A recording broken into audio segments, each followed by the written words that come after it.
हर इंसान की लाइफ में दो ही तरह के क्राइसिस आते हैं, एक इमोशनल क्राइसिस और एक फाइनेंशियल क्राइसिस। इमोशनल क्राइसिस कितना भी बड़े से बड़ा क्यों ना हो, टाइम के साथ सबसाइड हो जाता है, लेकिन फाइनेंशियल क्राइसिस टाइम के साथ साथ इंटेंसिफाई होता है। तो अगर आप चाहते हैं कि लाइफ में आपको फाइनेंशियल क्राइसिस ना आए, तो आपको फ्यूचर के लिए फाइनेंशियल प्लानिंग करनी होगी, एक डाइवर्सिफाइड फोलियो क्रिएट करना होगा, और उस फोलियो का मेन कंपोनेंट होगा हेल्थ इंश्योरेंस। हेल्थ इंश्योरेंस यानी स्वास्थ्य बीमा।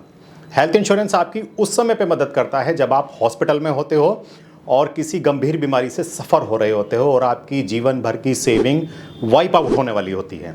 आज के इस वीडियो में हम बेसिक हेल्थ इंश्योरेंस पॉलिसी की बात करेंगे, और उससे पहले मैं खुद को इंट्रोड्यूस करना चाहूँगा। मेरा नाम संदीप सिंगल है, मैं एक बिजनेस एंटरप्रेन्योर हूँ और insurancesewa.com का को-फाउंडर हूँ। insurancesewa.com का ऑब्जेक्टिव है अपने हर कस्टमर को क्लेम सर्विसेज प्रोवाइड करना, बेस्ट क्लेम सर्विसेज प्रोवाइड करना, जैसे कि हमारा स्लोगन भी है, your claim is our first priority. तो अगर आप रिसेंटली कोई हेल्थ इंश्योरेंस पॉलिसी परचेज करने का प्लान कर रहे हैं तो ये वीडियो आपके लिए बहुत यूज़फुल है, और आप साथ ही अपने साथियों को, अपने रिलेटिव्स को ये वीडियो शेयर करना ना भूलें। हो सकता है कि वो लोग कोई हेल्थ इंश्योरेंस पॉलिसी लेने का प्लान कर रहे हों। तो बात करते हैं हेल्थ इंश्योरेंस पॉलिसी के बेसिक फीचर्स की। इस वीडियो को मैंने 3 पार्ट में डिवाइड किया है। सबसे पहला पार्ट होगा हेल्थ इंश्योरेंस पॉलिसी के बेसिक फीचर्स क्या होते हैं, हेल्थ इंश्योरेंस पॉलिसी किस तरह से काम करती है।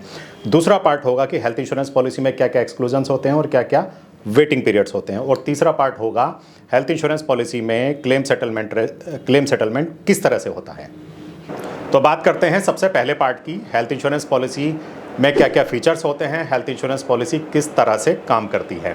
हेल्थ इंश्योरेंस पॉलिसी में हॉस्पिटलाइजेशन एक्सपेंसेस कवर होते हैं, जिसे हम इन पेशेंट ट्रीटमेंट भी बोलते हैं। इन पेशेंट ट्रीटमेंट का मतलब ही क्या होता है कि किसी भी व्यक्ति को हॉस्पिटल में एडमिट करके उसका ट्रीटमेंट करना इन पेशेंट ट्रीटमेंट कहलाता है। इन पेशेंट ट्रीटमेंट में क्या क्या कवर होता है, इन पेशेंट ट्रीटमेंट में हॉस्पिटल के रूम रेंट के एक्सपेंसेस कवर होते हैं, आईसीयू आईसीसीयू के एक्सपेंसेस कवर होते हैं, जो भी उस हॉस्पिटलाइजेशन में मेडिसिन यूज़ होती है वो मेडिसिन के एक्सपेंसेस कवर होते हैं, साथ में डॉक्टर फीस कवर होती है, नर्सिंग चार्जेस कवर होते हैं। अगर कोई प्रोस्थेटिक इम्प्लांट हो रहा है तो वो प्रोस्थेटिक इम्प्लांट भी इन पेशेंट ट्रीटमेंट में कवर होता है। इन पेशेंट ट्रीटमेंट के अलावा हेल्थ इंश्योरेंस पॉलिसी में एम्बुलेंस का कवर होता है। इमरजेंसी के केस में घर से लेके या कि जहाँ पे भी वो पेशेंट है वहाँ से लेके हॉस्पिटल तक ले जाने का एम्बुलेंस का एक्सपेंसेस उसमें कवर होता है, जिसकी कोई सब लिमिट होती है पॉलिसी टू पॉलिसी। इसके अलावा pre and post hospitalisation health insurance policy में कवर होता है। हॉस्पिटल जाने से पहले के खर्चे, जैसे कि डॉक्टर की फ़ीस, डायग्नोस्टिक टेस्ट और मेडिसिन के एक्सपेंसेस, और सेम एक्सपेंसेस और पोस्ट हॉस्पिटलाइजेशन के भी हेल्थ इंश्योरेंस पॉलिसी में कवर होते हैं। साथ में डे केयर का भी कवरेज होता है। डे केयर का मतलब होता है कोई भी वो बीमारी, सर्जरी या प्रोसीजर जिसमें हॉस्पिटलाइजेशन 24 घंटे से कम का होता है, उसको डे केयर कहा जाता है। डे केयर के जो प्रोसीजर हैं वो लिस्टेड हैं, प्रेस्क्राइब्ड हैं। कोई भी बीमारी डे केयर में कवर नहीं हो सकती है। डे केयर एक प्रीडिफाइंड एंड प्रेस्क्राइब्ड लिस्ट होती है, जैसे कि कीमोथेरेपी, डायलिसिस, कैटरेक्ट का ऑपरेशन, टॉन्सिलाइटिस का operation etcetera. Domiciliary treatment health insurance policy में कवर होता है। डोमिसिलरी ट्रीटमेंट का मतलब होता है कि हॉस्पिटल वाला ट्रीटमेंट अब घर पर दिया जाएगा। उसकी 2 कंडीशंस होती हैं, जिसमें से कोई भी एक कंडीशन को फुलफिल करना जरूरी होता है डोमिसिलरी ट्रीटमेंट को अवेल करने के लिए। पहली कंडीशन होती है कि पेशेंट की जो स्थिति है, पेशेंट की जो कंडीशन है वो मूवेबल नहीं है, मतलब पेशेंट को मूव नहीं किया जा सकता, लेकिन पेशेंट को हॉस्पिटलाइजेशन रिक्वायर्ड है। दूसरी कंडीशन होती है कि जिस भी सिटी में वो पेशेंट है उस सिटी के सारे हॉस्पिटल्स ऑक्यूपाइड हो चुके हैं, जैसे कि आपने देखा होगा 2021 में कोविड के टाइम पर ऐसा हुआ था।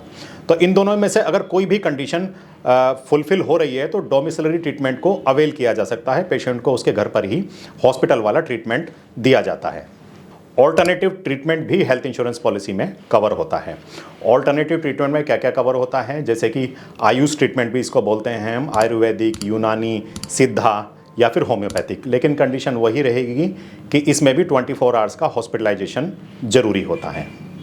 हेल्थ इंश्योरेंस पॉलिसी का अगला फीचर होता है living organ donor treatment. Living organ donor treatment का मतलब होता है कि अगर कोई इंश्योर्ड है जिसने हेल्थ इंश्योरेंस पॉलिसी ली हुई है और उसका कोई ऑर्गन ट्रांसप्लांट होना है, तो जो भी बंदा डोनर होगा, जो भी उसको ऑर्गन डोनेट करेगा, उसके जो एक्सपेंसेस होंगे, हार्वेस्टिंग एक्सपेंसेस होंगे, वो भी इंश्योरेंस कंपनी कवर करेगी, चाहे वो व्यक्ति पॉलिसी में इंश्योर्ड है या नहीं है। हेल्थ इंश्योरेंस पॉलिसी का अगला बेनिफिट होता है annual health checkup. Annual health checkup अब ज़्यादातर सभी पॉलिसीज़ में ये बेनिफिट दिया जाता है। एनुअल हेल्थ चेकअप में एक प्री डिफाइंड इंश्योरेंस कंपनी की लिस्ट होती है, उस प्री डिफाइंड लिस्ट के अकॉर्डिंग आप अपने एनुअली हेल्थ चेकअप करा सकते हैं, जिन्हें हम प्रिवेंटिव हेल्थ चेकअप भी कहते हैं। अगला पॉइंट होता है no claim bonus. No claim bonus के जैसे कि इसके शब्द से ही पता है कि अगर आपने कोई क्लेम नहीं लिया है तो आपको बोनस दिया जाएगा, आपको इंसेंटिवाइज किया जाएगा। तो नो क्लेम बोनस के रूप में इंश्योरेंस कंपनी क्या करती हैं कि आपका जो भी समय छोड़ है, जो भी आपका रिस्क कवर है, उसको हर साल इंक्रीज़ कर देती है कुछ परसेंट। कुछ कंपनीज़ में ये 20% होता है, कुछ कंपनीज़ में ये 50% होता है और कुछ कंपनीज़ में ये 100% तक भी होता है। रिस्टोरेशन बेनिफिट भी आजकल हर पॉलिसी में दिया जाता है। रिस्टोरेशन बेनिफिट का मतलब होता है कि जैसे ही आपका सम एश्योर्ड फुल्ली या पार्शियली किसी हॉस्पिटलाइजेशन पर एग्जॉस्ट होता है, इमीडिएटली पूरा सम एश्योर्ड नेक्स्ट हॉस्पिटलाइजेशन पर रिस्टोर हो जाता है। इसके अलावा कुछ एडिशनल बेनिफिट, कुछ स्पेशल बेनिफिट्स भी हर पॉलिसी में अलग अलग कंपनी के हिसाब से दिए जाते हैं। तो अब बात करते हैं हम एक्सक्लूजन्स एंड वेटिंग पीरियड्स की। तो कोई भी हेल्थ इंश्योरेंस पॉलिसी में सारी बीमारियां डे 1 से कवर नहीं होती हैं। हर हेल्थ इंश्योरेंस पॉलिसी की कुछ टर्म्स एंड कंडीशंस होती हैं और उन टर्म्स एंड कंडीशंस के बेस पर ही हेल्थ इंश्योरेंस पॉलिसी काम करती है। हर हेल्थ इंश्योरेंस पॉलिसी में सिर्फ रोड एक्सीडेंट ही डे 1 से कवर होता है।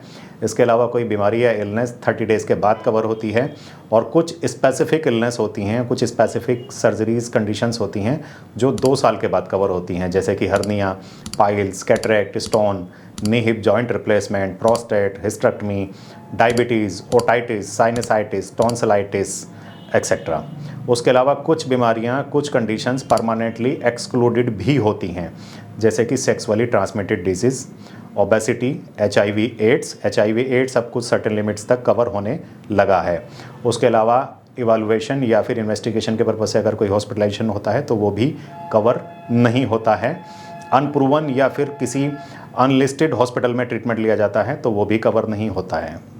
Investigation and evaluation, obesity, breach of law, circumcision, ये बीमारियां भी परमानेंटली एक्सक्लूडेड होती हैं। अब बात करते हैं हम इस वीडियो के तीसरे पार्ट की। तो थर्ड पार्ट में आता है कि हेल्थ इंश्योरेंस पॉलिसी में क्लेम सेटलमेंट किस तरह से होता है। देखिए, हेल्थ इंश्योरेंस पॉलिसी में क्लेम सेटलमेंट 2 तरह से होता है। एक तो होता है कैशलेस क्लेम और एक होता है रीएम्बर्समेंट क्लेम। कैशलेस क्लेम का जैसे इसके नाम से ही है कि कैशलेस, यानी कि पेशेंट को पैसा नहीं पे करना है, हॉस्पिटल डायरेक्टली इंश्योरेंस कंपनी से अपना क्लेम सेटल कर लेगा। कैशलेस क्लेम कैसे होता है? कैशलेस क्लेम आप सिर्फ नेटवर्क हॉस्पिटल में ही अवेल कर सकते हैं। नेटवर्क हॉस्पिटल का मतलब है कि वो हॉस्पिटल जो इंश्योरेंस कंपनी की नेटवर्क हॉस्पिटल लिस्ट में है, इंश्योरेंस कंपनी का उस हॉस्पिटल के साथ टाई अप है। उस केस में पेशेंट को सिर्फ एडमिट होना है, अपना इंश्योरेंस का कार्ड या इंश्योरेंस पॉलिसी, अपनी आईडीज़ हॉस्पिटल में सबमिट करनी है। हॉस्पिटल डायरेक्टली इंश्योरेंस कंपनी को कांटेक्ट करेगा और अपना क्लेम प्रोसेस कर लेगा। दूसरा होता है रीएम्बर्समेंट क्लेम। रीएम्बर्समेंट क्लेम में या तो कस्टमर को या फिर कस्टमर का जो भी इंटरमीडिएटरी एजेंट या फिर कोई ब्रोकर होगा वो इस क्लेम को सबमिट करेगा। रीएम्बर्समेंट क्लेम में आपको एक फॉर्म भरना होता है। फॉर्म के 2 पार्ट होते हैं, पार्ट 1 और पार्ट बी। पार्ट 1 कस्टमर के द्वारा भरा जाता है, जिसमें कि कस्टमर का नाम, एड्रेस, फ़ोन नंबर, पॉलिसी की डिटेल्स, पेशेंट का नाम, किस बीमारी की वजह से वो एडमिट हुआ, किस हॉस्पिटल में एडमिट हुआ, ये सारी चीज़ें उसमें फिल करनी होती हैं। और पार्ट बी हॉस्पिटल के द्वारा भरा जाएगा। वो सारा हॉस्पिटल का ही पार्ट का उसमें सारा काम होता है। हॉस्पिटल को भरना होता है कि किस बीमारी की वजह से उसको एडमिट किया, क्या क्या ट्रीटमेंट दिया और कौन से डॉक्टर ने उस पेशेंट का ट्रीटमेंट किया है। इन दोनों फॉर्म को भरने के बाद वो फॉर्म और सारे हॉस्पिटल्स के पेपर इंश्योरेंस कंपनी को सबमिट करने होते हैं। अब इसके भी 2 प्रोसीजर हैं, या तो वो ऑनलाइन सबमिट होते हैं या फिर वो ऑफलाइन डायरेक्टली इंश्योरेंस कंपनी के हेड ऑफिस को भेजने होते हैं। वो कंपनी टू कंपनी डिफर करता है। उसके लिए बेटर है कि आप किसी एजेंट के थ्रू ही पॉलिसी खरीदें, क्योंकि इसमें एजेंट का बहुत बड़ा रोल होता है। एजेंट आपकी पूरी हेल्प करेगा आपका फॉर्म भरने में, आपका पूरा क्लेम सेटल कराने में। Last point but not a least point, अगर आप कोई हेल्थ इंश्योरेंस पॉलिसी परचेज़ करने जा रहे हैं तो पॉलिसी खरीदने से पहले, प्रपोजल फॉर्म भरने से पहले अपने और परिवार के हेल्थ की स्थिति के बारे में बिल्कुल सही जानकारी दें।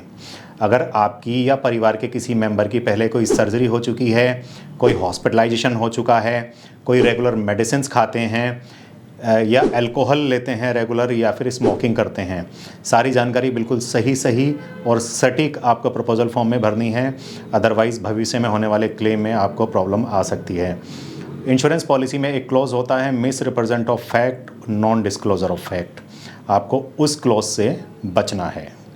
और साथ ही एक और इम्पॉर्टेंट पॉइंट, अगर आपने अभी तक मेरा चैनल सब्सक्राइब नहीं किया है तो अभी इसे सब्सक्राइब करें और बेल आइकन को क्लिक कर दीजिए।